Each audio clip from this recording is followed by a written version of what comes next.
The topic today is loneliness. I think that as human beings, we have that natural desire to be with others, to feel love, to have companionship, and to share our space with somebody.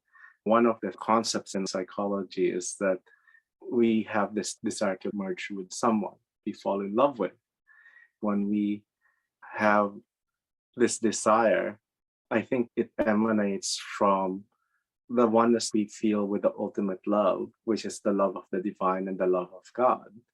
When we fall in love with another person, there's this natural tendency to want to merge with them. As human beings, we forget that the ultimate union is the union with the divine, yoga. And as human beings, we get attached to material things, to experiences on earth. The closest approximation that we can have to the union with the divine is falling in love with somebody and feel like we want to be one with them.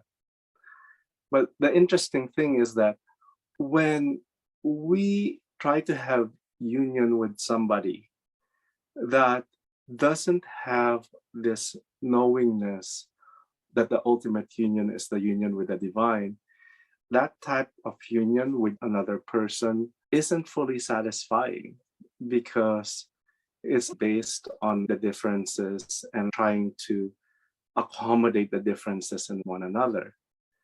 We have paths with the people that we fall in love with, that we have a relationship with. There's an ultimate purpose to why we fall in love with that person, whether we continue with them throughout this lifetime or break up with them. Ultimately, it's always asking about the purpose of this relationship. What is it that we're supposed to learn? To learn to actually love ourselves first, to fall in love with our own soul before we fall in love with somebody else.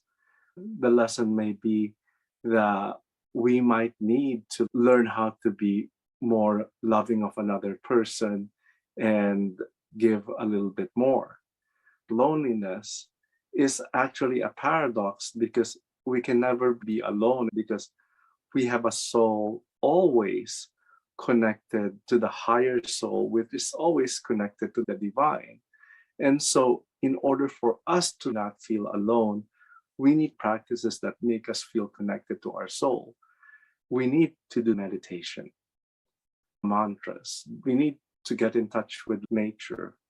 We need deep prayers. And that's when we don't feel lonely. Monks go up in the mountains and isolate themselves so they can get in touch with that soul and not be distracted. Some of them get a message that that's not their only function. They come down from the mountains and help other people. It's important to know that we are not separated from others. If a romantic relationship doesn't work out, to ask ourselves if we need to focus that love on ourselves first, get in touch with our soul first before we go out there again. Maybe in this lifetime, it's not going to be another person. It's maybe family members. It may be people that you help in the community. Practice always getting in touch with the soul, and you will not feel that loneliness